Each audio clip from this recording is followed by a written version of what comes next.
ليس في كتاب الله آية واحدة أيها الإخوة تصرح بعودة المسيح، وهو أيضا مات. ما المسيح ابن مريم إلا رسول قد خلت من قبله الرسل وأمه صديقة كان يأكلن الطعام. ولذلك قال تعالى: وما محمد إلا رسول قد خلت من قبله.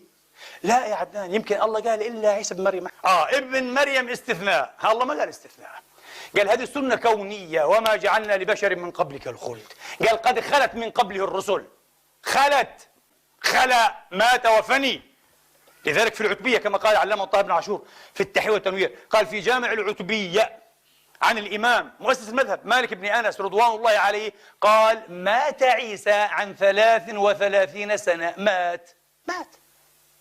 الله قال: فلما توفيتني إني متوفيك قد خلت من قبله الرسل. مات. يقول الإمام مالك مات